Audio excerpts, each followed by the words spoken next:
I'm going to need you not to do that. Okay, let me share this. We go. Hello, Facebook. We're going to give you some time for people to come on.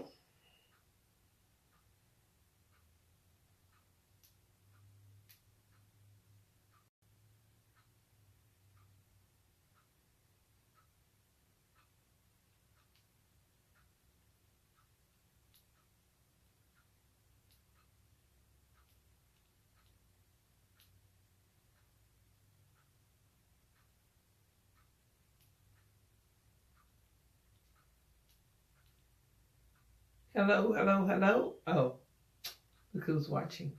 Well, hello, Bishop. Okay.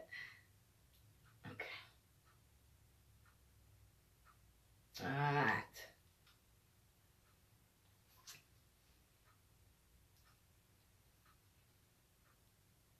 Hello, Ashley. How you doing? Hey, Taylor. Hello, hello. As you come on, we're going to be talking about the spirit of rejection on this evening. So share this on your page. If you know someone that would like to, that you think this might help, but we're going to be talking about, we're just sitting here. We're waiting for people to log in. Bishop, don't start. And you're in the other room. But as you log in, go ahead and share on your wall. There may be somebody that you know that is dealing with the spirit of rejection. It's funny that, you know, when we come together, we don't really have a plan. We just say, okay, today's the day we're going to do it. So when I got here, she asked me, was there anything I want to talk about? And I didn't have anything on my mind. So she brought up this topic. But it went back to last week in my Help People class. We were talking about the spirit of rejection. So it seemed to be one of those things that it really hit home to a lot of people when you really start thinking about how you got into a place and what has led you to that place of feeling like everybody is rejecting you. Mm-hmm. So today we're going to kind of focus in on that. And if at any time when we're speaking, if you feel like something has touched you, or you got a question, or you just want to speak something, just put it down and show us some love too. Doing, you know, if we're saying something good, give us some hearts, some likes. Amen. So I'm gonna let her go ahead and start with this, the definition. Yes, I want everybody get an opportunity to share. I do believe that I'm not alone in this. I do believe that I'm not the only one that struggles with rejection, but not as bad as I used to be, because everything that we deal with has a root. There is a foundation, and I learned that. And until you learn that for yourself, you're always going to be in that place. And so, like Pastor Stapleton said, when she asked, this is never, we don't even study. You know, we just get something and we just go in God, because I feel like it needs to be just unscripted. Amen. And so I know a lot of people deal with rejection. And actually, I just found out today that there is self-rejection. It's not just rejection. It's not just something that you've been rejected from and it just stays there. There is a root. And so the reason why I wanted to talk to you guys and share my testimony concerning rejection, because I deal with that. But, and again, not as bad as I used to, but I'm so much better than where I was. Amen. And so just know that just because you're in that place doesn't mean that you can't be delivered from it. And we have to understand that when there is a spirit of something that is not of God that's on you, then you have to recognize it and then realize you need to pray that thing off of you and then walk in your deliverance. Amen. So I know a lot of you is hearing me say, but you just said that you deal with that. And I do. But I allow my flesh to come up under subjection, and I change my way of thinking. Because the thing about it is, you can be delivered and you can walk in self-deliverance, but sometimes that devil will come and he'll rise up in your mind thoughts, and you got to cast. That's why the scripture says we got to cast those things down. Then when it comes to our mind, immediately cast it down, because see, the devil knows your weaknesses just as well as God does. That's right. And he will play on your weaknesses. Oh, yeah. He will play. Oh, Jesus, he will play on that. So I want everybody to share this. I want everybody to be honest. I want you to be open, because if you have questions, we'll give you scripture. If you need prayer, we'll do just that, because we want to help you get to a better place in your mindset. because that's where self-rejection takes place, is in your mind, because you can think about it. So we're going to talk more about, I want to read this as studying this. Listen to this. It says that all of us, and this is what are evidences of self-rejection. It says all of us have unchangeable features that make us unique individuals. When these differences are pointed out, especially in insensitive, that's right, Lord have mercy, or even malicious ways. Lord have mercy. Malicious. Now, I'm not a malicious person, but let me tell you something. When you're feeling rejected and you don't bring that thing under, it will cause you to be malicious, because you'll find yourself thinking, well, how can I? It don't have to, and maliciously, it don't have to be a bad thing, but you can plan up in your mind, what can I do to get the attention that I need to bring them to where I'm at? For us, we think it's a good thing, but for God, it's a bad thing. I know y'all like, okay, that didn't make sense, but it's going to, trust me. So it says the resulting concerns may cause varying degrees of self-rejection. Individuals who demonstrate the following traits may struggle with these issues of self-rejection. But I don't want to give you these traits just yet, okay? We're not going to give you these traits just yet, because Pastor Everything's going to come along and she's going to teach us something else.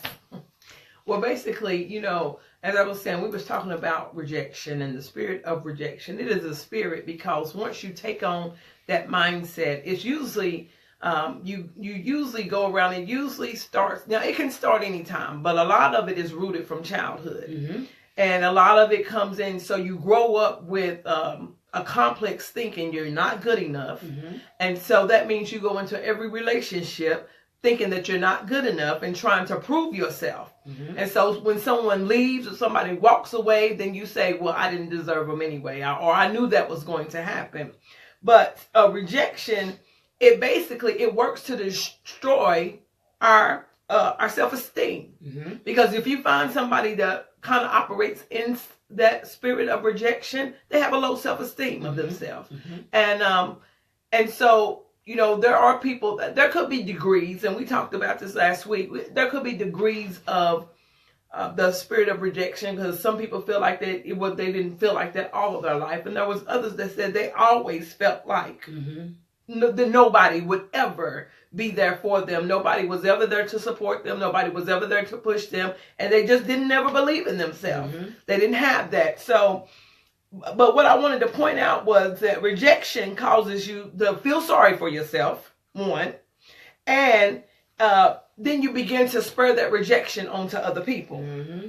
So now, but it also, rejection works with imaginations, because most of the time, the people who feel rejected, they say people are rejecting them when people are actually loving them. They're showing them love by, they show up, they give them gifts, they give them, they encourage them, but it's like, it doesn't matter how much you encourage them, they will find themselves in a place and they'll still say, I have no one. And you may be that person that's encouraging them. You're like, okay, who am I? Am I no one? I call them like every other day. And I have no one.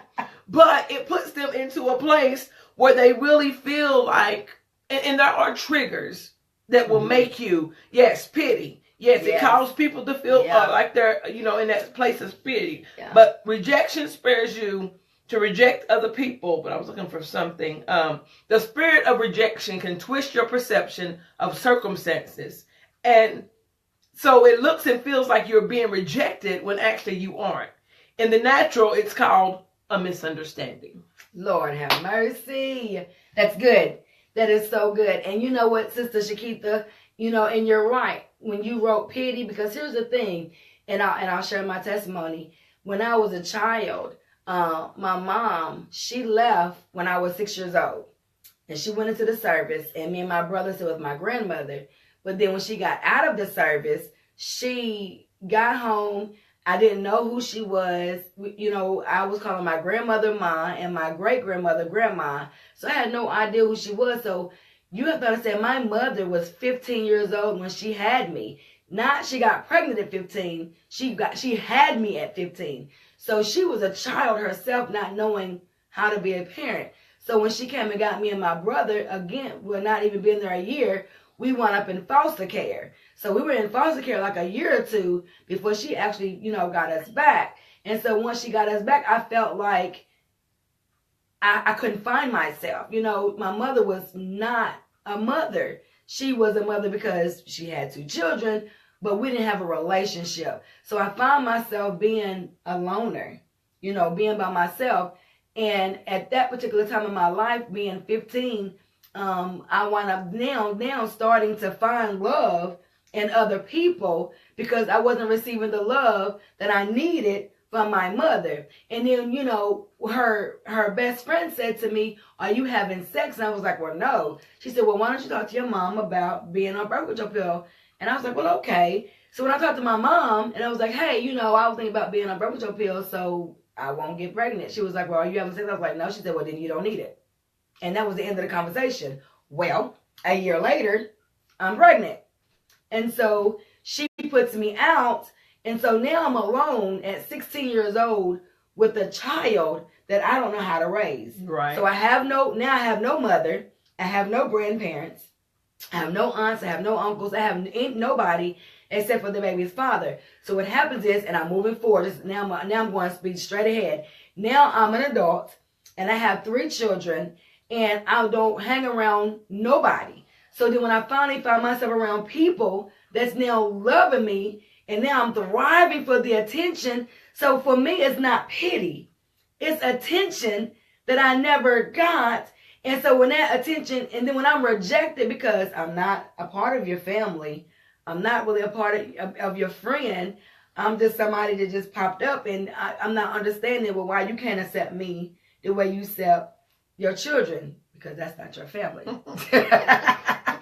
So now rejection is now coming to the forefront. Right. You see what I'm saying? And now I know what it is. I never got the attention that I felt like I needed. So I had to learn all these things on my own. So then when I finally come into ministry and my husband becomes a pastor and he says, connect with people. And then when you do, you connect with them and they loving you and they're, you're having fun. And then here comes the third person coming in and then they take them away. And then you're stuck left like, well, So would you say that having the spirit of rejection will make you territorial? Yes. Because see, here's the thing. Okay. This person right here. Yes. Having a spirit of rejection will cause you to be territorial. And you're not doing it on purpose. It's just not like it just happens. But like I said, when you lack the thereof, you need that extra attention. And it's funny because I told Bishop, I said, nobody calls me. I'm just here all alone. And he looks at me and says, I'm your husband. And I talk to her every day. But I'm nobody. And when she said that to me, I was like, but I'm not talking about you. You're supposed to. But even when she does, if I text her and she doesn't text back, I promise you guys, not even 5 minutes, I'll text and say, did you get my text? And she'll text and say, yes. And then I'll say, why didn't you text me back? Because I'm at work. That's what she said. Well, who told you to get a job? Knowing that Lord knows that I need you at this moment in my life. But seriously, yes. And that's why I wanted to talk about rejection. Because people need to understand that it's not that we're being malicious. It's not that we're being petty. It's not that we're even looking for pity. It's the fact that we're trying to get to a place within ourselves.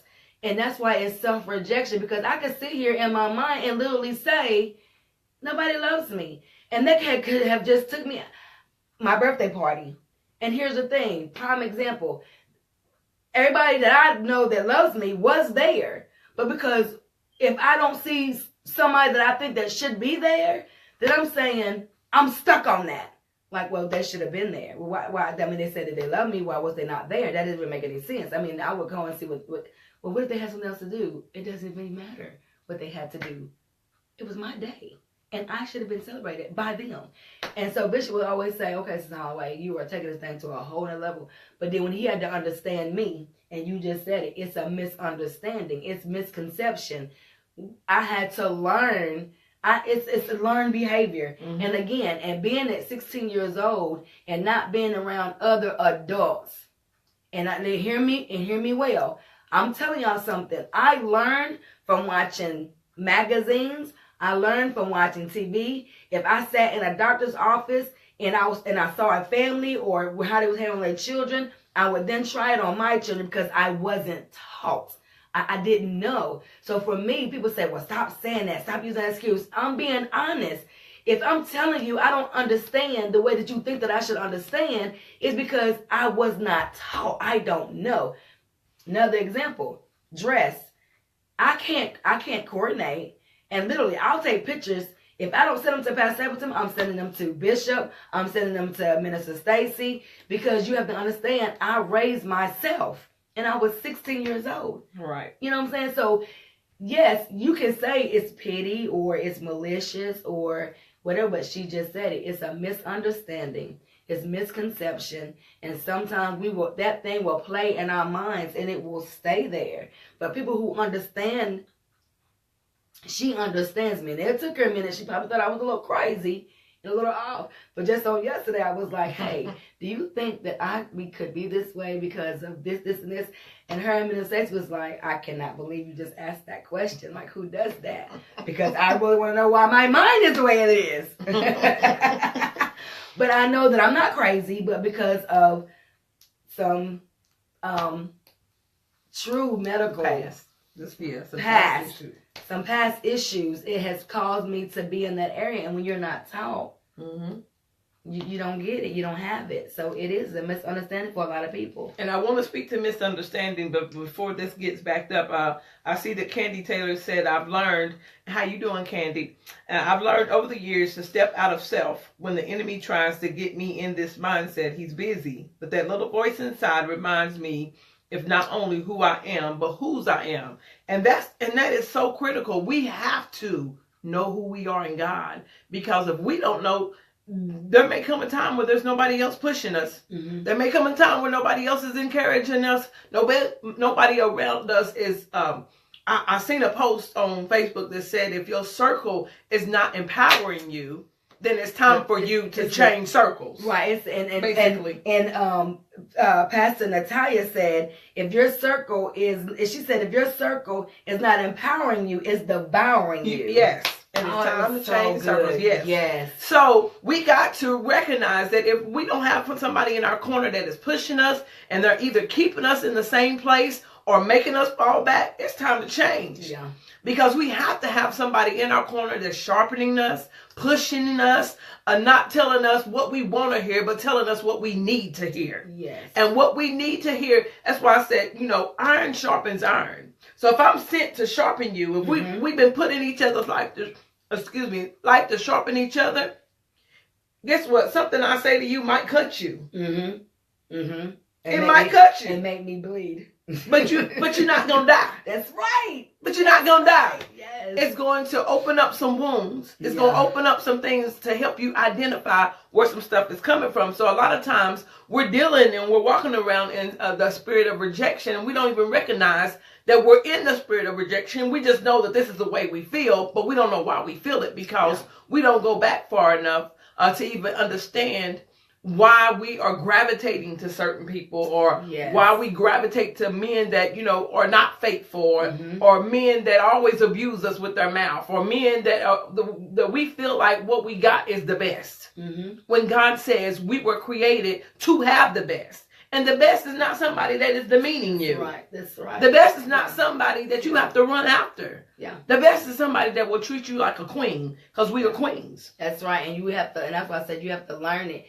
And so many times, and here's the thing, people, and this is where I was finding myself thinking, maybe ministry is not for me. Maybe this is a place that I'm not supposed to be in. Maybe I can't get to where I need to get to because I always feel like this is going on or that's going on and I don't get it. But God had to show me, I've called you. I've not only called you, but I've chose you for such a time as this. The thing about it is we feel like that we're supposed to be called perfectly. We think that God calls the perfect. He doesn't call the perfect. He calls those too that has inabilities. He calls those too that have some things that he called David, he was a murderer and an adulterer. He called Joseph. Joseph dealt with rejection. He called so many people that he called Jonah, who was like, I'm not going to go over and pray for them people, bump them. He even called him. But what my point is, here's my point. I felt like because I didn't have no gifts. Well, I'm sorry, I didn't have any gifts. I felt like I had no purpose. I felt like because I wasn't a great singer, I wasn't getting the attention that I needed, or I wasn't a great preacher and I was not getting the attention that I needed, or I wasn't a great in anything of this area. I was always like, dang, I want this, I want to do this, and I want to do that so I can be looked upon. But then I realized, okay, now you finding yourself in self-righteousness because now you want it to be about you. And so God had to show me it's not about you, it's about me. And I'm going to use you just who you are. Stop trying to be like everybody else and be who you are. Okay, you have short-term memory loss. Okay, you can't sing. Okay, you can't dance. Okay, you have no rhythm. But you got a gift of gab. That's what I have. A gift of gab. And she uses it daily. And I use it daily. And I had to realize, oh my God, that's my gift.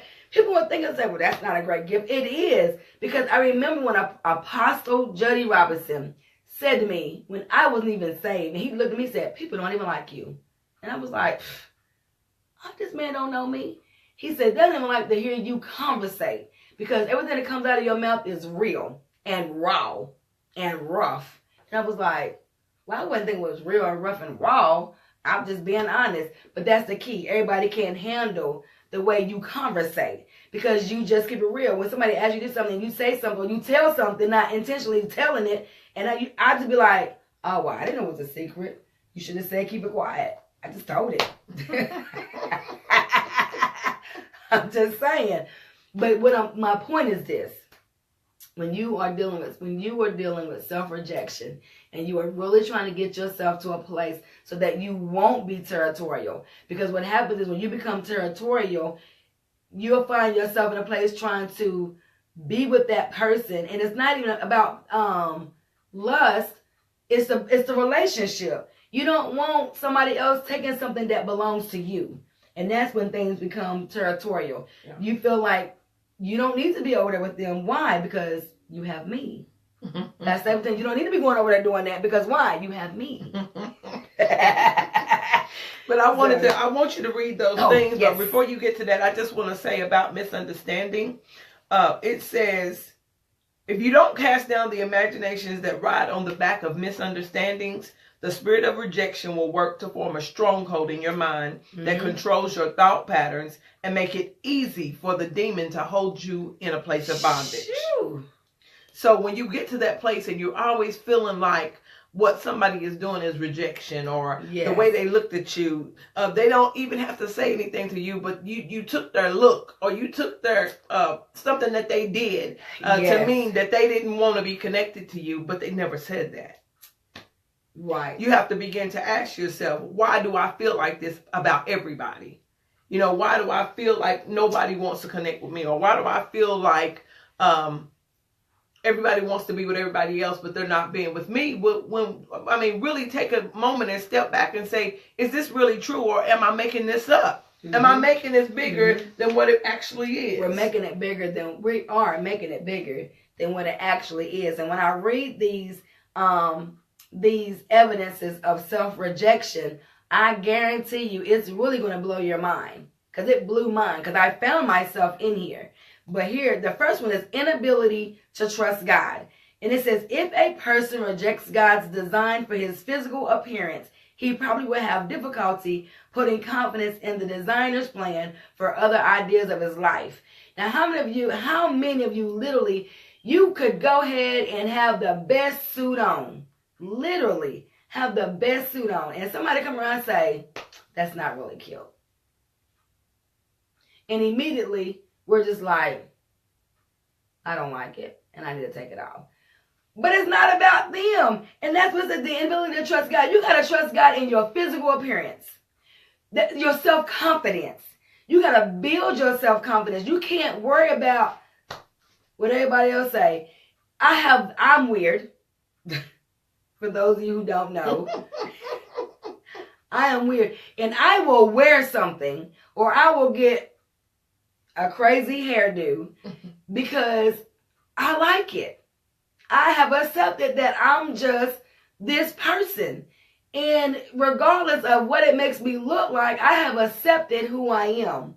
And I have to just trust God so that I can build the confidence in myself concerning him, because he has created me in his image. That's right. So if Jesus is perfect, and if I can look at Jesus and say, well, Jesus got a hair just like mine, he wears glasses, he's brown skinned, and he's sexy. Jesus is sexy because he's created him, and I'm created in his image. I was about to say he's created in mine. My bad. But listen, so that's one, inability to trust God. Number two, excessive shyness. Excessive shyness. Fear of rejection by others motivates us to avoid the risk of interaction with others. That you are so shy that you would rather stay out of a room from people. Now that's just kind of crazy. Now I'm just going to say, listen, when I walk into a room, I am shy. But if it's too, I take that back. If it's too many y'all, I can't do that. I'm just saying. But it's not because I'm shy. What do you think about that? Excessive shyness.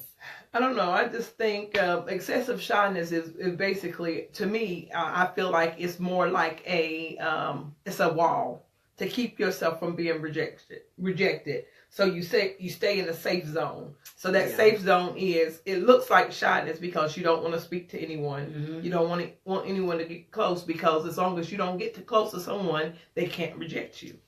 Perfect. That's it. The third one is difficulty in loving others. And it gives a scripture. It says Matthew 19:19. Thou shalt love thy neighbor as thyself. So if we cannot accept our design and love ourselves in the right way, we will have difficulty loving others. And that is so true. You got to love yourself. You have to love yourself so that you can love somebody else. And that goes back to when I just had my children and I wasn't around people, I loved my kids. So I didn't have to worry about loving anybody else but my kids. And I felt like as long as my kids loved me, I didn't care about anybody else loving me. But as I got older and realized that I was raising my children the way that I was thinking, I was like, okay, well, I can't have my children thinking the way that I'm thinking, even though one of them is. But I deal with that. We deal with it on a regular. And I try to motivate her and get her to a place because I've been there. You know, I've been in that place where you feel like you just cannot love yourself. So you have to love yourself so that you can love others. And that's one of the things of self-rejection. The next one, number 4, is self-criticism. Complaints about unchangeable physical features, abilities, parentage, and social heritage are indications of self-rejection. And I just said that one of them, where it's in parentage. When your parents are not there in your life and they're not giving you the love that you need, they're not giving you the attention that you need. My mom had never kissed me goodbye going out of a room if I was on my way to school. You know, you kiss your kids, have a nice day. I didn't get that. Giving hugs before you go to bed, saying I love you, I didn't get that. But then I had to realize later in life, my mom didn't get it either. So she couldn't give me something that she never received. Mm-hmm. And that's the thing. And that's what causes self-criticism. And not only that, self-criticism causes you to think that you're not pretty, think that you're not cute, the clothes you wear is not good, you think that you're too fat, you're too skinny, you're too tall, you're too short. We spend so much time self-criticizing ourselves. I have a huge belly. Hate it. And my husband said to me all the time, if you don't like it, change it. Change your eating habits. Exercise. Well, there's 2 things I'm not going to do. I'm not changing my eating habits and I'm not exercising. So I still I wear tight shirts and don't care if my belly is big. If people are like, you pregnant? I am. And then I'll just say, no, I'm fat. So I have accepted that I have a fat belly and I'm good with that. But check this out. Monique made a comment on a pastor's show one time. Who gave it out?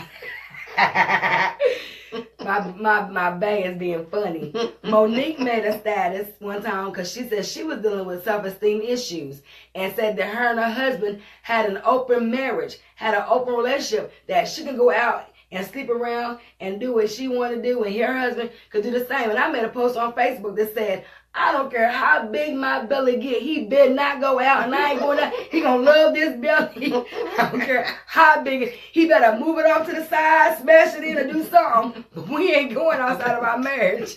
Okay, we shifting. I'm just saying. But we're doing self-criticism.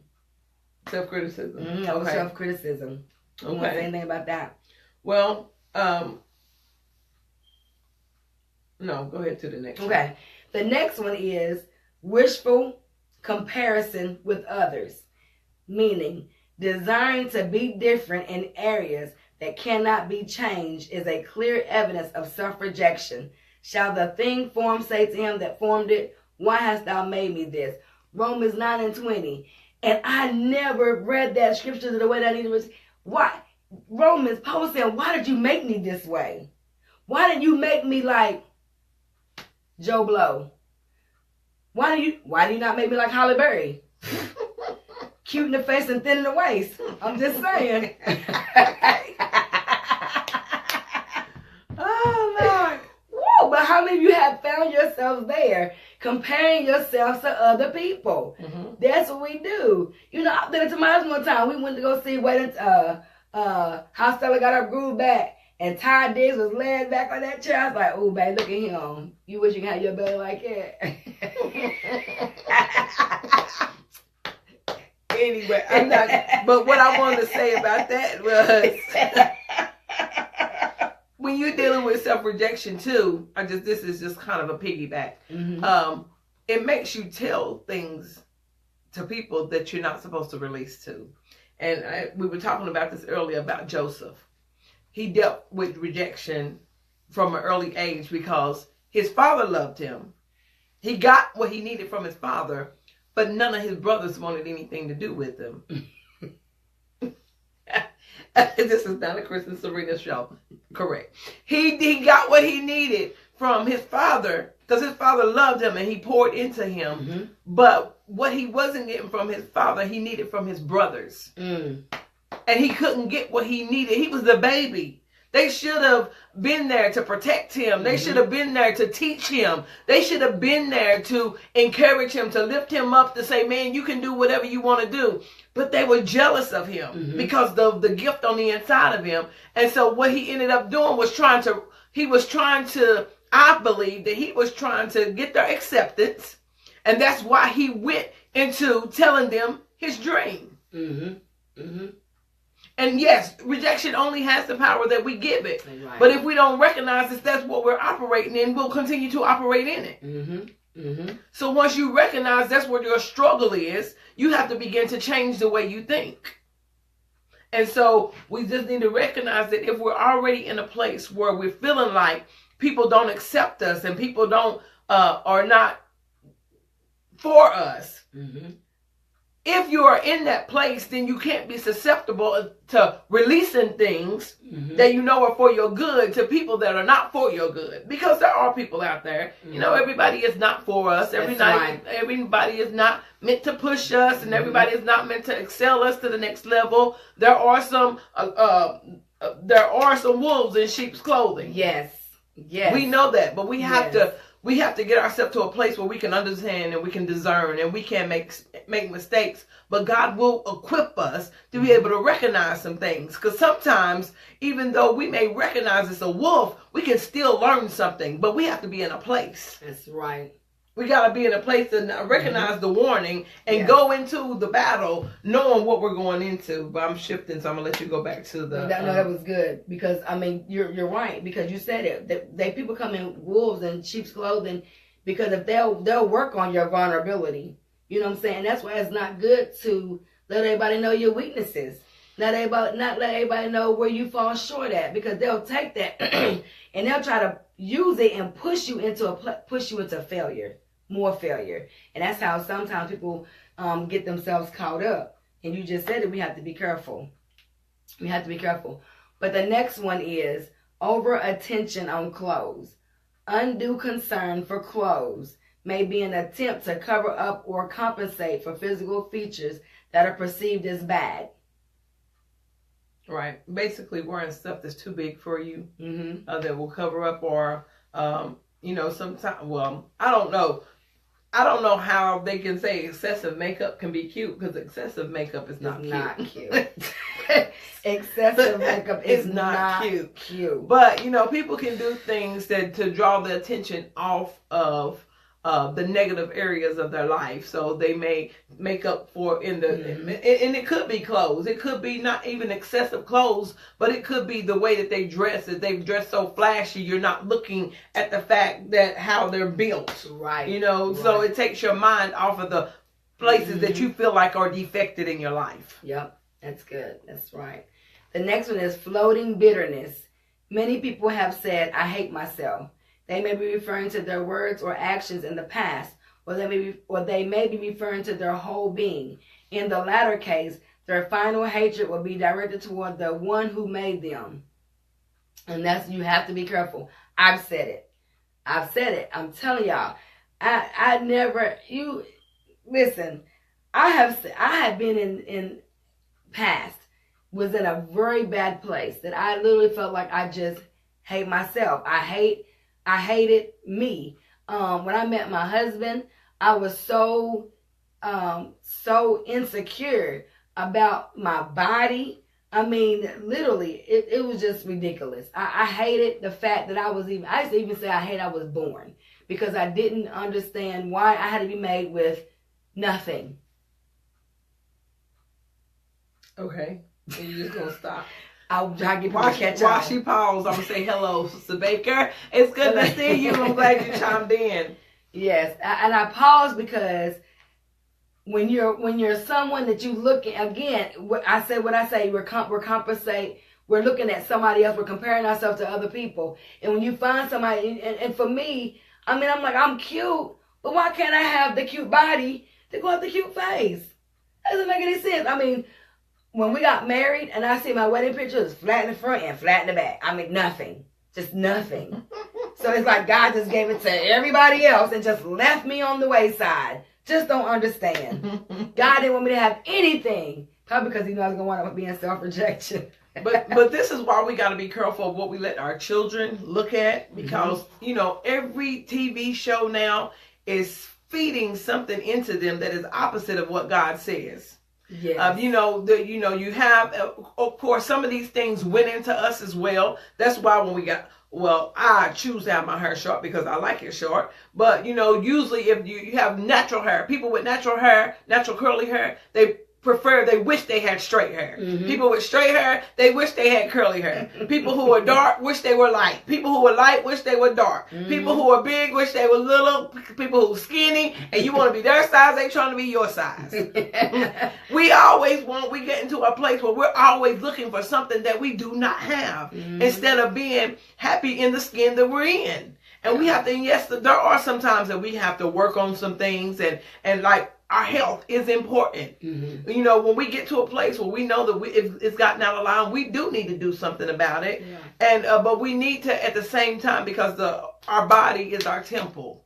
Yes. And if our weight is out of line, it's not just the fact that we're eating Cheetos and all this stuff. We're causing some internal stuff that we don't even see right now. Yeah. And it's going to come back later, the comparison trap. Yes. Oh, we said at the same time. Bench poke your makeup. Just saying. Listen, what she said, be who you were called to be. Stop being like everybody else.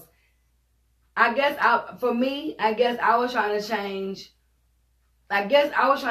who I was, because I was looking at people getting, I don't know, this is me, like my personality, even when I'm arguing, I'm laughing. I take nothing seriously at all. I will get serious. I can get serious if I'm giving the word of God. We're doing this. I'm being really serious. I can be there. But I'm just one of those who's just free spirited. I like to be happy. And if you're sad, I want to make you happy until you at least smile or something. But then for me, it's just like, why can't I take the same advice for myself? Why can I, the same way I speak life into somebody else, then why can I use that same encouraging word for myself? Why can I not stand in the mirror and say, Sister Highway, you are somebody. You are this person. You are, and I do. And then at the end of the day, I'll see something and it sends me right back. I'm like, I just got delivered. What just happened? And that's when you said, because that enemy will come right in and say, oh, you think you good? Watch this. And that dang on devil will send something right over to literally just set you straight back. But I had to learn. You can't just speak it and then leave it there and then move in front of it. You got to continue. It's competitive. You got to keep doing it. You got to keep doing it until you literally find yourself in a good place and you can move on. The only way you can find out and accept who you really are is through Christ. That's right, Bishop. You are smart. You are smart. That's what I'm talking about. When you can be serious and then you can be silly, because he just gave some encouraging words and he turned around and talking about, you are smart, you are special, you are kind, and you are retarded. No, I'm just playing. Seriously, I just thought. But listen, and this is why we do this. Because we want to be open and we want to be honest and want to let you know it doesn't matter. We're pastors. We're little pastors. And I had to realize that I can't be who she is and she can't be who I am, because when you deliver a word, it's just like Matthew, Mark, Luke, and John, the 4 Gospels. If you think about it, they did not all deliver the same message. Each message was given differently. Each message was Mark spoke it in the way that the people that he was speaking to was getting it. Luke spoke it the way that he needed to speak to get it and to get it across. And that's how we do. If I'm a teacher and I teach the word, and she's a preacher and she preaches the word, then that's who God created us to be, to reach a certain amount of people. But I was not. I didn't think like that. I thought, well, dang, I want to be like her. She's doing like this and hey, woo. And then I would get, I'm like, and the Lord said that we have to go and do this. And you can hear, pin drop, because that's the difference. Because I am a teacher. And when you're teaching, their students, they're sitting and they're listening. But when you're a preacher, they grasp hold. The audience is different. It doesn't mean that you're not called. It doesn't mean that God didn't choose you.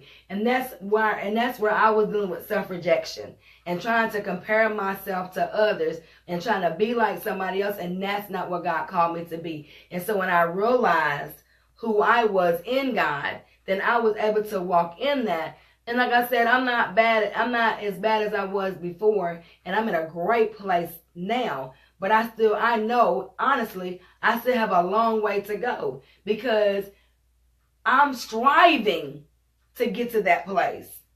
And I'm not saying, people need to understand, we need to stop making it sound like we're just so perfect. Right. And that we don't make any mistakes. Because we make mistakes. We do make mistakes. So why y'all behind the closed door and in the closet hiding because you don't want to tell nobody? We know you. We see you. And Leah, yes, you have to, now that you recognize that's what you do, if you can compliment others and then people try to compliment you and you don't accept the compliment, or it's hard for you to receive the compliment, you have to ask yourself, I mean, why? Mm-hmm. Why can't I believe that I'm beautiful? Mm-hmm. What is it about me that makes me think that what they're saying is not true?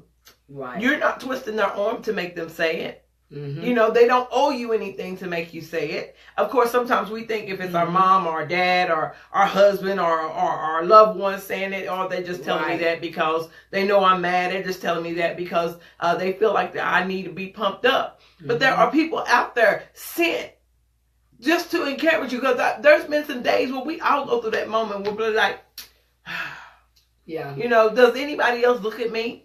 And then God will send a stranger. You could be looking on a day that you didn't even get up and get dressed and put your stuff on, and you just halfway, you know, you combed your hair and you look decent, but it wasn't where you had prepped.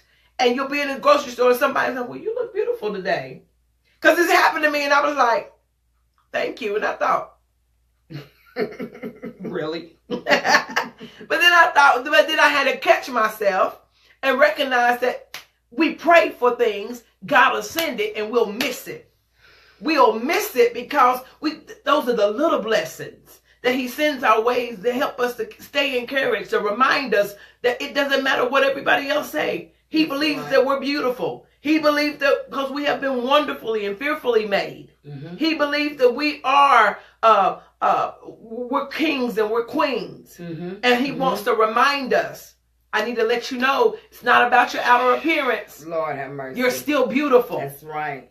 It's not about what you got on. You're still beautiful. Mm-hmm. So he'll send us angels unaware, to stop by and let us know when we're least expecting it. You know, we feel like when we got our good dress on, our good clothes, that's when and people will compliment us. But sometimes we'll have something on and nobody say anything. We'll go back and look in the mirror. I'm like, well, now I know I feel a little confident today, but ain't nobody said nothing. Right. And it's so crazy because you could be out somewhere and somebody could be looking at you and you've been sitting there and you just, I'm like, okay. And I have to got my phone, be like, yeah, good, everything, because people will watch you, and then they'll do just what you just said that they're gonna do. They'll get on saying, I just want you to know that you look beautiful today, and you know. Now I was Bishop and I was out eating, and I had a hat on my head, and we was sitting there. A lady gets up and she says, I want you to know that hat looks good on you, and I was like, you. And I told her about it, and Bishop was like, when we got in the car, I said, CB, I was nothing wrong. My head said, no, you were not wearing that hat to get on that pre-record show, period. Let that go. And so, to me, I was like, I still look good in this hat. I don't care what you say. And I was going to wear it. But, of course, I didn't. But listen, the next one is perfectionism. Perfectionism. And for those of you who are just coming on, we are talking about what are the evidences of self-rejection. So it is very good and very vital. And I would tell everybody and anybody to share this. Me and her, I got it shared on my page and we're on her page. And we have some same friends, but we don't share a majority of the same friends. So we share it. So share it with somebody so that somebody that you know that's dealing with self-rejection that can actually hear that they are not alone. And that I'm reading the evidences of self-rejection. But the next one is perfectionism. And it says it is healthy to want to do our best. But when the time expended outweighs the value of the accomplishment, it is an indication of self-rejection, condemning your best as never good enough. And how many times have you done something you're like, I'm just never good enough. I'm never going to get it together. I'm never going to get it together. I'm never going to be what you want me to be. I'm never going to be what they want me to be. Right. I'm never going to be what God wants me to be. I'm never going to get it together. I'm never going to be perfect in this. I'm never going to be able to do that. I'm never going to be able to do this. And we'll find ourselves always saying, my best is just not good enough. Mm-hmm. And I wanted to read what Barbara Baker had said. She said she used to do this as well, but I'm happy and blessed and love myself just the way I am. And the words that she says are the words that we need to say to ourselves. I am what God says that I am. I am more than a conqueror. I am more than victorious, and I will do and be what he says I can be. And remember that song by Marita Clark Brown. We had the kids sing it a long time ago. Now, I would sing it. Now, I love to sing, but I'm not a singer. But the song basically says, the little girl, I think it's her daughter is singing, and she's singing and she's saying, I can be whatever I want to be. But I want y'all to find that. It's a song by Marita Clark Brown, and her daughter is singing, I can be whatever I want to be. And it's a really good song. So when she said that, right there it says, I will do. And it just repeats of, I will do.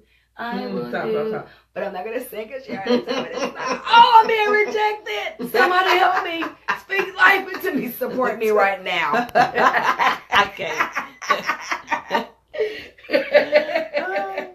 Okay.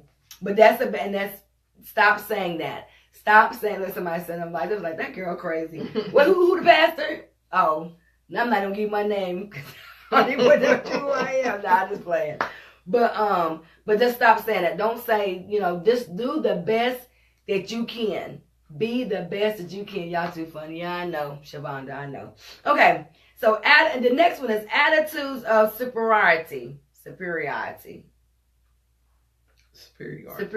Okay, praise the Lord. What she said. So it's a person with an attitude of superiority, actually feels inferior, but it's trying to narrow his field of comparison. And that's just self-explanatory. Yeah, basically it's when people, they already know that they're under you or under your level, but they try to build themselves up to be more than what they really are. Right, and that's not good. Yeah, but they're just trying to put themselves in a place that they're not ready to be in because of what they're feeling on the inside. Right. And the next one is awkward attempts to hide unchangeable defects. It says actions and statements that reveal an attitude of self-consciousness may indicate self-rejection. However, we can trust God to transform our weaknesses. When he said it in 2 Corinthians 12:9, he says, my grace is sufficient for thee, for my strength is made perfect in weakness. Most gladly, therefore, will I rather glory in my infirmities, that the power of Christ may rest upon me. That is so good. We have to understand, and I don't know if all of y'all know that, but find that because Paul was talking about a thorn that was in his flesh, and he had asked God to take it out 3 times. And I can only imagine Paul saying, okay, God, now look, you want me to go here, but this thing in my hip is killing me. You want me to go preach to these people, but I got this limp. It's bothering me. I want it gone. Can you please just take it out? Can you please just remove it? I can do better. If you just take it out from out of my side, I can move. You want me to go? You want me to go where you want to go? Remove this thorn right now. I ain't going nowhere. I'm going to do it because I can't. Because it hurts. It's bothering me. Look how close I am to the screen. But listen, seriously. See, she wants to laugh so bad. But listen, I know some of y'all are like, what just happened? But that's I'm just saying, that's how Paul, I can only imagine him just, and I'm paraphrasing it, but I can only imagine him talking to Jesus about the things that are bothering him. And sometimes those thorns, they do. You ever get a thorn and it pricks you in the finger? Sometimes it's going to make you bleed. But the thing about it is we got to move in God, regardless of what's bothering us, regardless of those infirmities. Infirmities are just struggles, it's issues, it's pain, it's life, it's whatever is just bothering you. Right. And yeah, it hurts. It hurts to be rejected. It hurts to be mistreated. It hurts to be just feeling like you're never going to get to a place. But you have to do what Jesus says. Allow his grace to be sufficient for you. Right. Because I think he needs us to understand. Sometimes we do get caught up in what we can do based off of what others can do. But like Bishop said, when he first started his ministry, he had a deacon that had one arm. And that deacon done more work, hard work, getting on roofs, cutting grass, more work than anybody with 4 limbs. Yeah. Okay. Yeah. He accepted the fact that I no longer have this limb, but this limb is not going to make me disabled. I may be classified as disabled, but it's not going to handicap me from doing what I know I can do. Right. And so God is saying, you may have a thorn in your flesh, and it may hurt, and it may remind you of where I brought you from. And I may not remove it just yet because I need you to know that you can still do what I've called you to do with the thorn in your flesh. Right. You can still go where I've called you to go with the thorn in your flesh. And if you can do what I've asked you to do with the thorn, then I know you'll bless me when I remove the thorn. Lord have mercy. Yes. And that's so good. And we have to understand that. And it's just, you said it. You told me this, you preached last. It's just that simple. If we follow the instructions. Follow the instructions. If you just follow the instructions, it's just that simple. We make it seem like it's so hard, but it's not. Self-rejection, we think it's hard, but it's only hard because we don't want to change it. Now, and I don't know if Shakita, if you're still in here, but now it becomes a pity party when God is calling you for the change. He's grooming you for the change, and you're not walking in your change. When God is changing your mindset, he's changing your mentality. He's changing the way that you're walking. He's changing the way that you're talking. He's changing your actions. And then you know that you're right there, and then you allow yourself to come back to that place because you are now walking in your deliverance, but because now you want to receive the pity. Well, here's the thing. Now we stay in the pity party because we know if God heals us, then somebody else now needs to be healed. And so the attention is no longer on us. So what we do is then it becomes malicious. Now we go and walk in that place of maliciousness because we don't want you healed me. Instead of saying you healed me and I thank you for supporting me and being there for me and helping me get to a place where I need to be in God and within myself. And then, thank you. And then you walk on and now you're working with somebody else. And then we see that you're working with somebody else. And then we're realizing, well, I don't want to lose you. So I think I'll just set up in my mind to fall back. And I need you again. Lord. And now I need you to bring it. Now I need you. I don't want you focusing on them. Now we're being territorial. Yes. Because now we're no longer wanting somebody else to be healed, set free, and delivered. We want to keep you right here next to us. But we're not understanding we're hurting ourselves and the people that has been connected to us. Lord have mercy. And the thing about it is we're only supposed to be in a place for a season. Lord. We're Not only seasons. supposed, yeah. Not seasons. Right, a season. We're only supposed to be in a place for a season, a time of season. That's why it says you have a time to love. You have a time to hate. You have a time to grow. You have a time to pull back. You have a time to move forward. Y'all know the scripture, Ecclesiastes chapter 3, because there is a time for every season, for every purpose under heaven. Yes. You see what I'm saying? Yes. But what happens is we find ourselves, Lord have mercy, we can't shift. And scripture just came to me. But I feel you. I feel your spirit. Because, Lord have mercy. If you want to be healed, you can be healed. Yes. You can be healed. But you got to want it. Yes. Surely you don't want to stay in that place of unhappiness. Broken. Hurt. It becomes a mindset.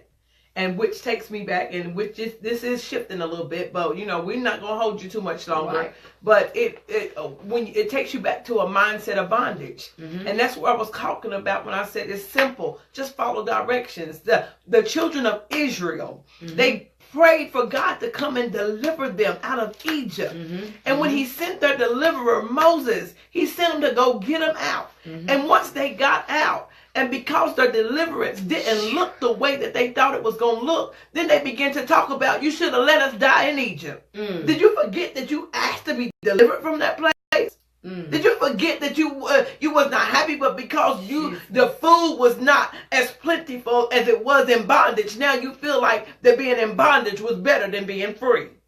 So now here God is. He's doing miracle after miracle. First He parted the Red Sea, a miracle. Let them know that His hand was upon them. And then right after that, they walked for 3 days and they couldn't find no water. And the first water they came to, it was bitter. And so they began to complain again. And God told Moses to throw a piece of wood into the water, and it made it sweet. Another miracle. And then they go another month, and here they are complaining again because they have no food. And God is like, I'm gonna give you manna from heaven. I'm gonna drop this food out of the sky so that I'm gonna let you know that I'm gonna always make a provision for you. Lord, I'm doing these things just to let you know that I am God. There will be flakes on the ground, but there is a condition.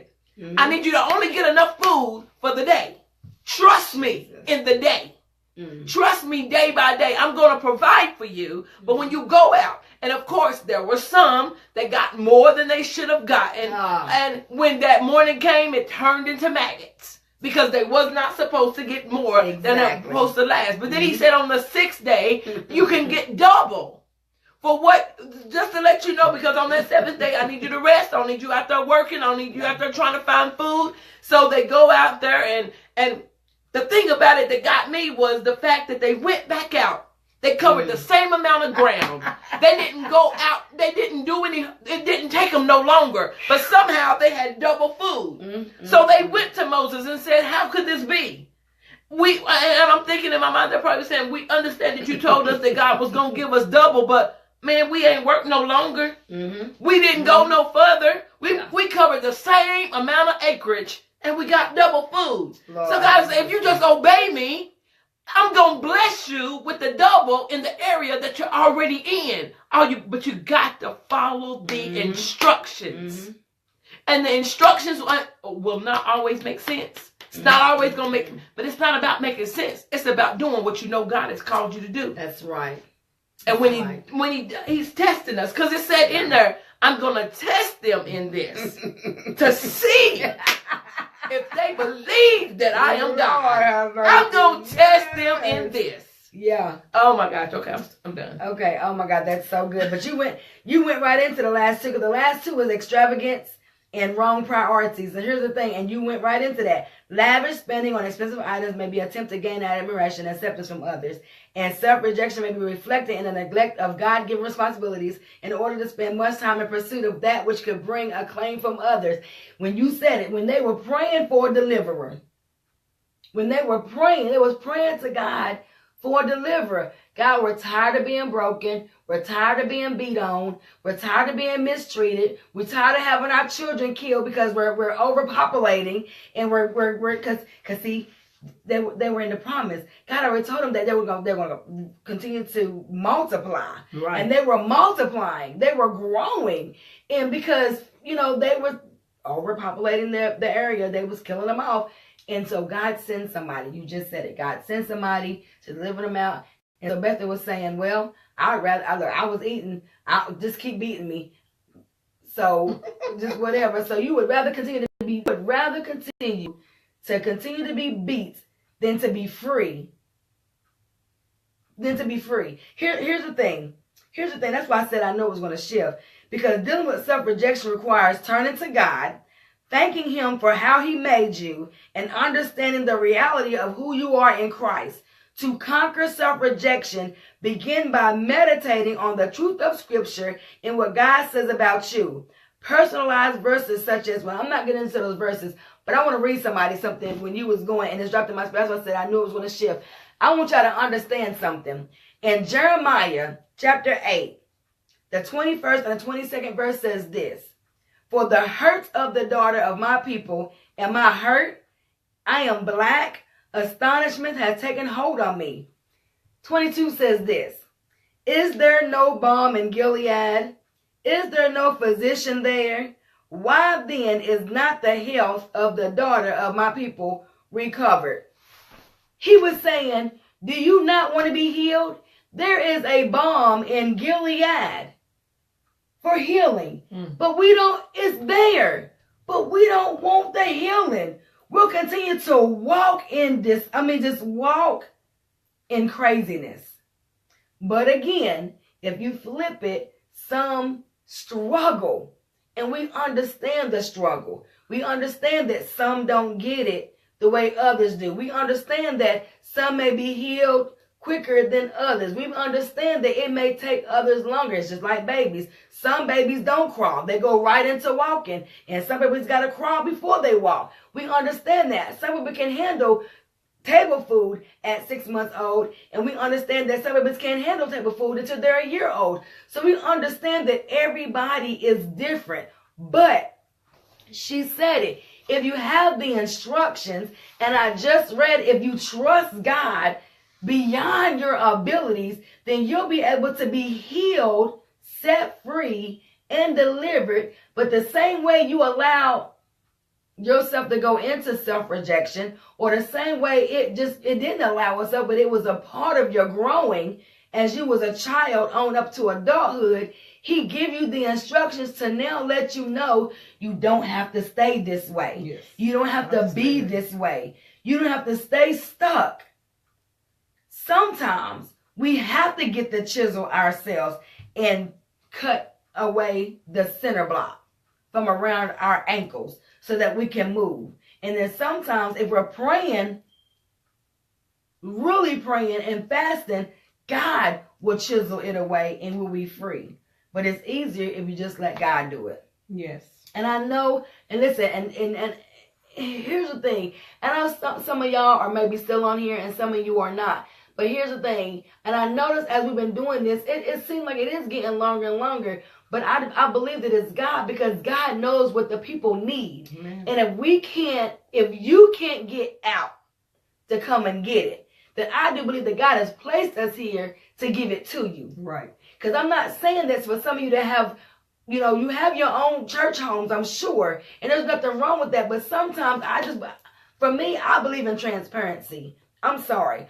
I just been always that person that just walks in truth.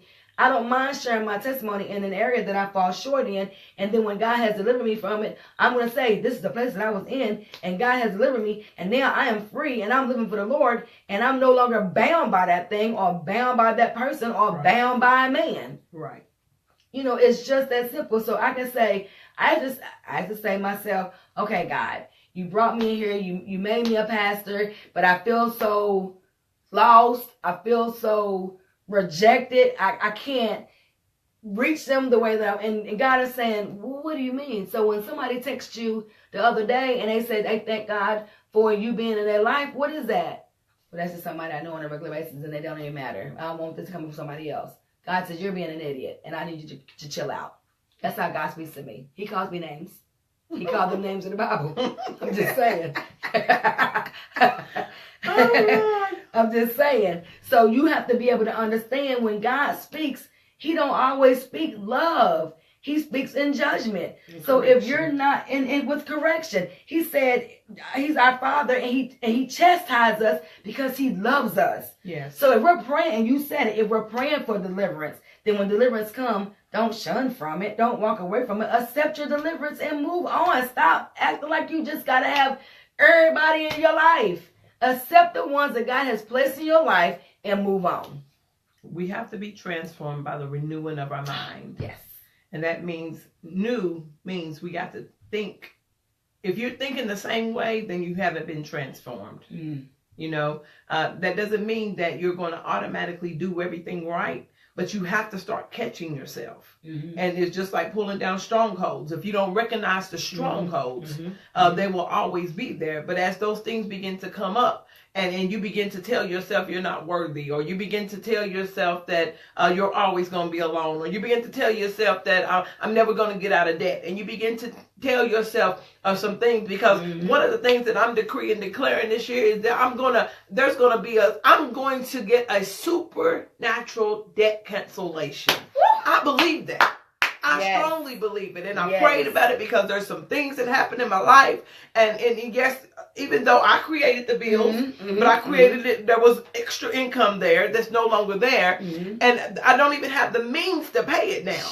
It's not even a possibility. Lord, and so, you know, I'm like, it's not like I'm trying to get out of something. God, I would do this if I had the ability to do it. So, God, you're going to have to make a way. Either you're going to have to bless me with the money or cancel it. But I believe it's going to be done because you have called me to go to another place. There's things I have to do in ministry, and I cannot be bound up by finances. My finances need to be free to be able to move and go as you have called me to. And so I'm believing that you're going to do this. And I don't believe it's going to take a year. I don't know what he's going to do. I don't know how he's going to do it. But I'm believing. And every bill I get, I'm still writing them as I do them, but I'm still claiming supernatural debt cancellation. And it's going to happen. It is going to happen. And you know why it's going to happen? Because I can tell you, and this is not speaking prophetically, I'm just saying, but I remember when in 2015, I never forget it, like it was just yesterday, and God literally said to me, if you just do what I've called you to do, I will continue to provide for you, and I will protect you. And that's the key. We have to do what God requires us to do. We have to do what God has obligated us to do. We have to stand on his word. Yes. We have to set ourselves, stand still, and see the salvation of the Lord. Why? Because you just said it. If you're wanting to be debt free, if you want to do ministry on a whole higher level, you got to just stand still and trust God, because it's going to happen. It's going to happen. And because it's going to happen, it's going to be manifested. Oh my goodness. It's going to be manifested. Yes. And that's the thing. Because here's the thing. We have to stop. Lord have mercy. We have to think outside the box. Yes. We have to think outside the box. So many times when somebody says, well, we aren't out of the box. No. We're not out of the box, because sometimes we'll say, well, I can't do this because of this is this. I'm going outside of the box. I'm going to be like Peter. I'm going to step out of the boat. And if I begin to sink, I'm going to say, okay, Jesus, I'm sinking, and I need you to grab me, and I need you to grab me right now. That's the type of faith that we need to have. We have to know that if God said it, then he's going to provide it. Yes. If God said it, then he's going to do it. That's the key. And that's why oh Lord have mercy. That's why when God said to us, and I'm going to share this, when God said to me, my youngest son had went to jail, and God knows that DeAndre he's the son of my heart. Because the way that I had him. And he's always been on my heart. He's been my heart baby. And so that thing weighed on me. And I got up that morning and God said to me, he said, there's going to be a turnaround in the next 3 days. And then he said, but that turnaround is going to be determined by you. Mm. And I thought to myself, oh my God. But not knowing that he was released on that Tuesday, but on that third day, Bishop was blessed with a car that was given to him with no question. I'm giving you this car because I want you to have it, because I know that it's God, and I know that God has, and I had to tell him, I said, it was in my prayer. Because the Lord knows that we was driving with one car, getting 4 people to 4 different places. So by the time I would get home at night, I was in for the rest of the day, and it was like 5 o'clock.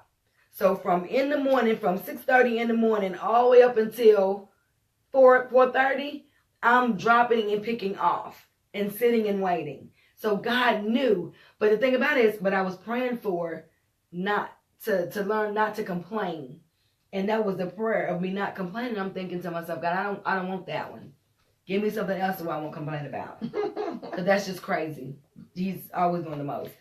And so to piggyback off of that, that's why I said we have to renew our minds, because even though I'm claiming debt cancellation, guess what? I also have to pray for a new mindset. Oh, yes. Because even, when we have been conditioned to be able to spend a certain amount of money, we have to recondition our minds and say, you can't just go buy a pair of shoes. You can't just pick up an outfit because you feel like it. Right. So God, help me to have wisdom in the way that I spend money and how I spend money and what I spend money on. Help me to be able to become a better, because I used to be so good at being budgeting, but then I got to a place where I didn't need a budget because the money was just there. And I mean, that's just real. The money was there. I didn't really have a need to put myself on a budget because we had enough and there was always an overflow. But then there comes a time, what happens when it's gone? And you haven't kept the practice in that God had given you. So I had to retrain myself, and I had to, and it hurt me when I can't buy a pair of shoes. It hurts. It hurts when I can't buy a pair of shoes, but I keep saying, there is a greater purpose, and I'm going to be obedient in this season. That means I got to sacrifice some things that I want to do, but I can't do, because there is going to be a blessing behind my sacrifice. That's right. It is. It's really going to be a blessing.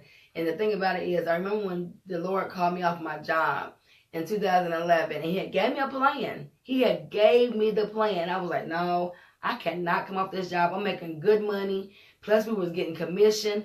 And I was like, oh, God, I cannot do that. I said, well, I'll do this, this, this, and this. And God was like, no, I'm not telling you to do it that way. But guess what I did? I did it my way. And when I did it my way, it took a shift. But I said, okay, so now, bring it back around. So when I brought it back around, I had to start over, because God's not going to allow you to start where you picked up at because you wanted to do it on your own. I came all the way back, and I said, okay, God, I'm going to just do it the way you did it. And them say it was a sacrifice. That means I had to pay off every bill that I had to be able to do what God was requiring me to do. And that's when Divine Worship Christian Center had started off. And I never understood why I had to be on that time, because we had a time. Well, God had a plan, and it had to be on his plan and on his time. And I was messing his timetable up, and he was like, oh, this chick think I'm playing. Watch this, and throw a monkey wrench in there, and my finances went straight left. And I thought, where's my money? What just happened? I was like, oh my God. Because he would do that. You can't mess with God's timetable. But I'm telling you, you watch.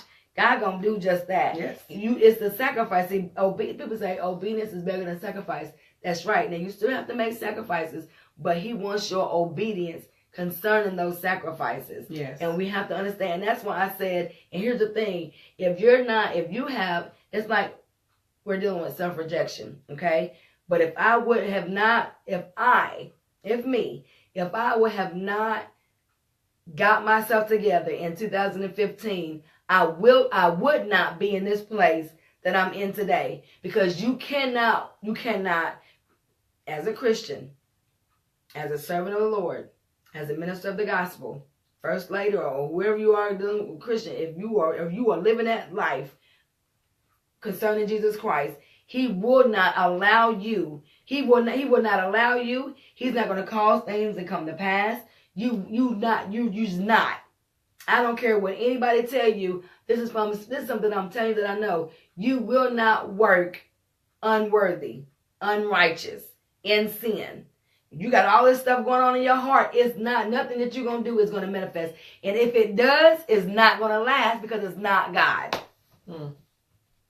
Well.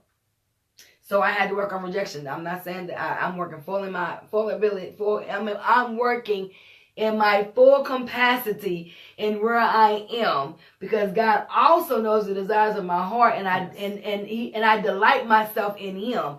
And what does it mean to delight yourself in the Lord? You're fasting, you're praying, you're saying, God, you know this is where I am, you know what I'm dealing with, but God, I'm telling you, if you would just continue to just work on me and not look at, while you're looking in the mirror, you're looking at everybody else, look at yourself.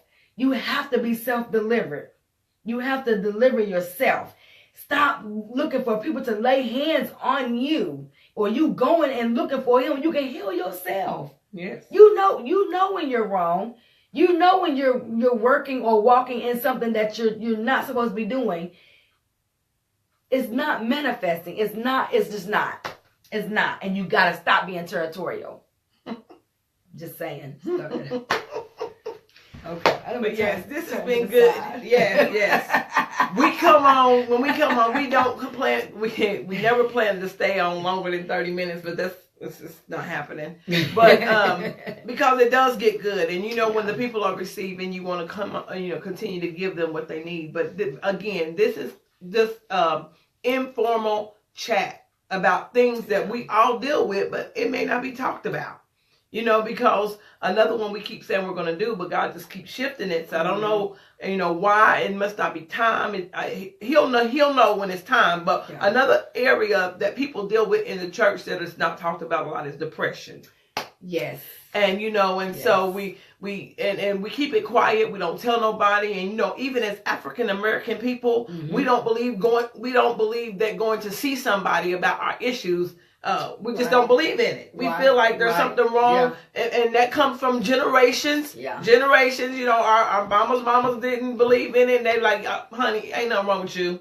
There's nothing wrong with you. You just acting crazy, or you just need to go eat. Go to sleep, wake up, and it'll be all right. But sometimes you do have to be mindful of who you're going to. Right. I believe in Christian counselors because you got to watch what people are putting into your spirit, but at the same time, everything is not, there are some things that we need a natural concept of. Screen is going blurry. But we need a natural concept of, so we may have to get some worldly counsel, but knowing how to eat and digest, chew the meat, spit out the bone. But it is okay to go talk to somebody that can professionally help you when you get into a place. But I don't want to shift to that. But we just basically got a topic for the next well, we keep saying that it's not happening. That's why I want to say it. So I'm just saying, we come on here, we just come unfiltered, trying to let you know that even as leaders go through things. We struggle. We get it wrong sometimes. Yes. Because it's just like raising a child. The first child you raise, you're not going to make all the right decisions. You're going to get some stuff wrong. And then the second child, you're going to do a little bit better. Yeah. Third child, you're going to do a little bit better because you're learning as you go. Yes. And so in ministry, we're going to make some mistakes and we're going to try to do some things one way. It may not, the things we do may not work out for us like other people because it wasn't meant for us to do it that way. Right. But it's good to be able to have people to pull from, get some ideas from, gather, to be connected with a body of people that really believe in you and trust in you and praying for you. And, we are a body and we should be praying for each other. But it's crazy that as a body, we are more divided than we are bound together. And we have to change that. We have to change that. So we just come as just as leaders saying, wherever you find yourself, because one day you will be a leader too. That's right. You know, if you allow God to do what he's supposed to do in your life, you will be a leader. You'll be leading someone, and you can use your own mistakes. Somebody told me one day that they stopped going to church because the churches they was going to acted like nobody testified, because everybody acted like they was perfect. Nobody revisited the past. And so she was like, well, if nobody's in here that has gone through anything that I've gone through, why am I here? Right. What is the purpose? Right.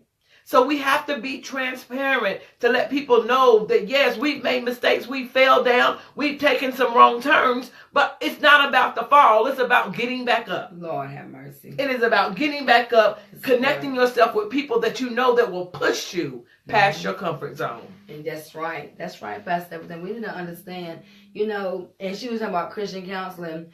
I do that. And and here's the thing. And I'm going to tell you why I changed when I started going to school, I was going for social and criminal justice. Okay. But I remember there was a pastor in Macon, Georgia. I had been in school for a year, and there was a pastor in Macon, Georgia, who had committed suicide. He had sent his wife and his children to church and told them that he was on his way. Well, his wife, she said an hour or so had went by, so she went home to go. She had sent somebody to the house to go check on him, and he had a self-inflicted gunshot wound to his head. This pastor had committed suicide. And immediately I said within myself, I said, when do the Christians get to the point to where they can't talk to their wife, or they can't talk to a friend, or they don't have somebody over them that they can talk to? When do Christians get to a point where they feel like suicide is the end result? Is the only option. He was a pastor. He was a prominent pastor. He had a huge congregation. And I changed my major to psychology because I wanted to study more about human behavior and what causes us to tick. And here's the thing, when I found out statistically, there's not enough Christian counselors. We have these secular counselors that tells us that we can't talk about God. They're into science. So you don't have too many Christian counselors, and you have counselors that may be Christians, but they can't talk to you about God, because if you say something or they say something that then you may not agree, you can turn around and sue them. I learned that. So I had to study. Then I said, okay, if I be a Christian counselor through the state, then I have to counsel those whom I'm supposed to by law. And no matter what they say, I have to accept that. Or if I go and be a Christian counselor through the church, then I can go by their bylaws of the church, and then I can counsel whom I choose to counsel. And if I choose not to counsel you, I don't have to. But in the beginning, I have to let you know this is what we believe in and this is what we don't. And if you decide to stay, then that's your choice. So when I learned that, I said, well, then I'll be a Christian counselor and I'll go through the church. And that's what I did. So when I counsel people, so therefore, if I decide and I choose to counsel somebody that's a homosexual, if I want to counsel them, I have a choice.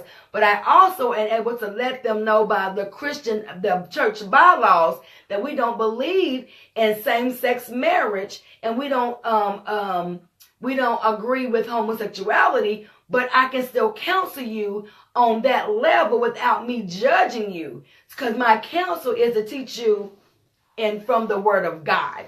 So my Christian counseling is biblical. It's straight from Scripture, because at the end of the day, it's about what God says. And that's what I tell them. When I counsel them, I tell them, don't go off them. I can say, if I say, this is my personal opinion, but what you do at the end of the day is what you do, but God has the final word. So that is what I do. And I have been doing that. Well, I was doing it for a long time, but professionally, I have just been doing it the last 2 years. So I'm letting everybody know. Here's the thing, and we're going to cut, Lord have mercy. This got to be for somebody, but listen to this. And I'm going to say this with no disrespect. She said it. African Americans are afraid to go and let somebody know that they're dealing with depression.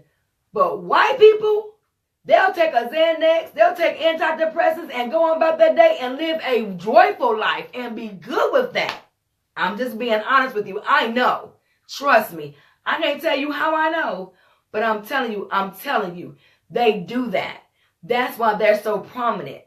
They may take that because they're not afraid. If their children are dealing with something, they take them to a counselor, whether it's a school counselor or whether it's a secretary. But they're going to get somebody to help them because they don't want to do that. Now, they may do it privately, but they're going to do that because they want their children to be successful. Right. They want them to run their Xanax businesses because they're prescribed, right? Yeah, they're prescribed. So let me put that right there. They're prescribed. They're not doing it illegally. But I'm saying somebody who I talked to, because when I decided to go to be a Christian counselor, I talked to them, and literally they let me know this is what, because this is what they want, and they told me Black people, they're ashamed, they're prideful, they don't want to just let somebody know that they're dealing with some issues. And we need to stop doing that. We need to let people know that if your children is telling you that they got something going on, listen to them. And how I know that, because I had to deal with that personally myself.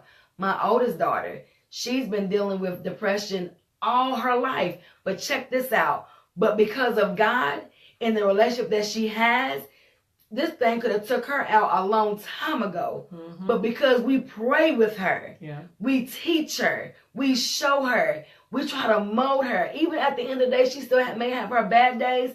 And now, now I'm about to not be serious. But now because she has someone that she can call on. And I tell her, if I can't give you what you need, God's going to put somebody in your life to get it so you can receive it. It's time out for being so secretive about why do we want to struggle by ourselves? Why do we want to struggle alone? Why we want to deal with things? And yeah, we can take it to God, but that's why God placed people like this in your life. We're not saying just because they're secular counselors, but God placed them in their life. I don't care if they believe in God or not. God put them there. He trained them. It's his knowledge. Yeah. We just have to accept it. Amen. All right, Sister Baker, thank you again for logging in again. We do apologize for being so long. Well, we don't apologize because it's obviously it was for someone. But the purpose is, even if you don't listen all to it at one time, if you come on, if you wasn't on the live broadcast and you come on later and you want to listen to it in bits and pieces, that's what Facebook Live is for. You can always go back to the recording and listen to it again, because it is good information. And we want people to come out of the place that they are in. She counsels, and I do heal people, help people. It's a class that I have once a month, and it's about inner healing, dealing with these issues, self-rejection, anger, bitterness, all those things that keep you stuck in a pit.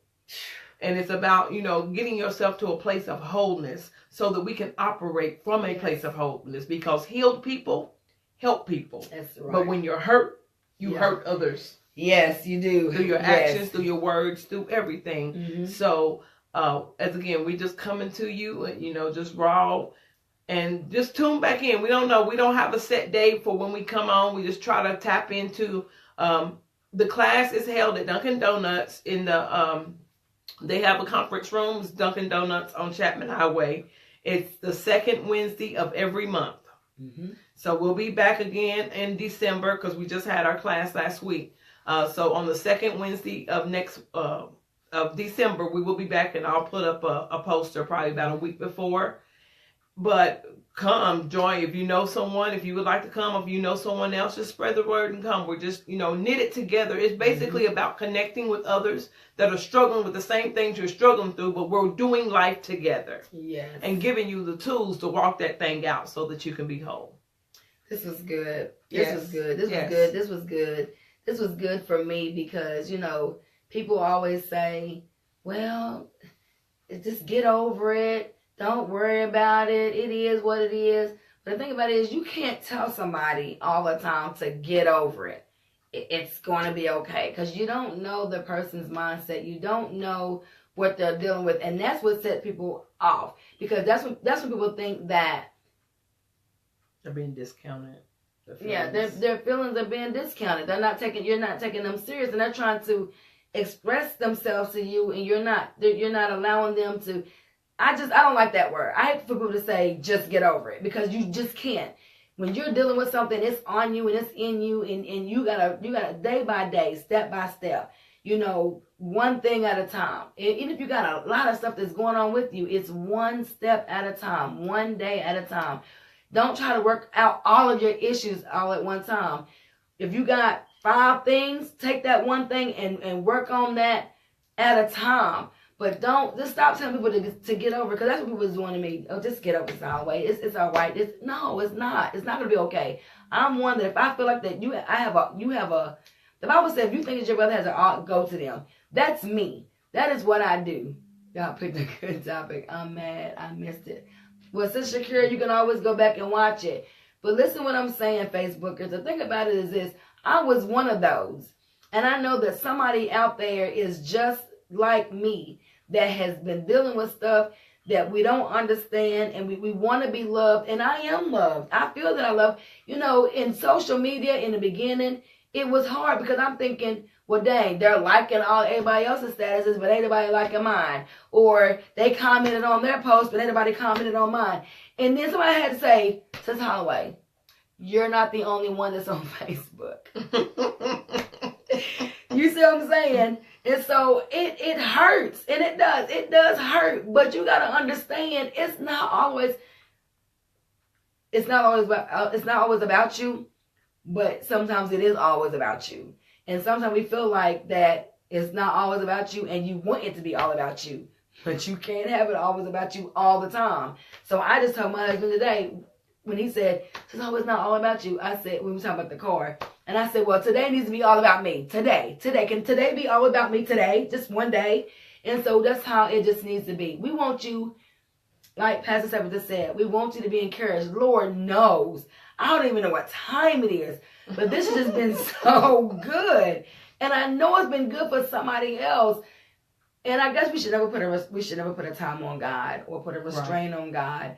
But this is who we are. This is what we do. For those who are hungry, they're going to come and get fed. And for those that are, whatever, it is whatever. But we love you guys. Trust me, we appreciate y'all coming on and sharing with us the things that, for those of you who are on here, my daughter, Shakira Jenkins, y'all just saw her name. I birthed her, and she has a spirit of rejection. I don't even know how I missed that. Lord have mercy. I can't get into that. But I didn't want her when I was pregnant. I did not want to be pregnant again, ever in life, because I just kept having kids. It's like I sneezed, pregnant. Jesus. And I did. I had her. I placed that spirit of rejection. I did to her what my mother did to me. And it wasn't so much that it was that way, but she deals with it. But she's not as bad off as me, because when I recognized it when she was 15. She overcompensates. Yes. I just realized it. I didn't see it either until you said that. Yes. She's known Shakira all of her life. Literally. Pretty much, yeah. All of her life. Her and her daughter literally grew up together since they were like 7, 6 and 7. And so when I didn't want to have any more children, and so even the whole time I was pregnant with Shakira, I just did not want to be pregnant. Amen. Amen. And so when I realized it at the age of she was 16, I realized it, and then it took me so long to try to pray it off of her. Then I had to realize I couldn't pray it off of her, because it was something that she had to recognize that she had, and she had to ask God to work on her. Yeah. But you just said it. Go ahead and talk about that. She overcompensates. I never seen that until she just said that. And now I can see the things that you do and how you act. I mean, and you're not as bad as you used to be. But when I think about some areas that you used to be in, it absolutely makes sense. So, but we are ending. We have been talking way too long. I don't know. It is 8:15. Oh, dude, that's like 2 hours. No, I think we started like 6:30, 6:45. Oh, that's still like. Oh no, it's long, but we gotta go. Well, somebody's enjoying it. Yeah, Jesus. Somebody's still hanging on. We had a lot of people, and they backed out, but it's good. People will get what they need to get, and then they'll go and they'll come back. for whatever it is. But we do enjoy if you could watch it later. If you come back and you were part of the original live, we thank you. Yes. For staying and watching for as long as you could. But and please share it, because somebody knows somebody that's dealing with the spirit of rejection. Yeah. And so people need to know that there is a way out. And they have to recognize it. And then they have to believe they can come out. And so it's about getting connected to people that will push you and not let you stay in that place. Yes. And for those of you who don't know, I did a series on rebuilding from a broken foundation. The power of love. You need love.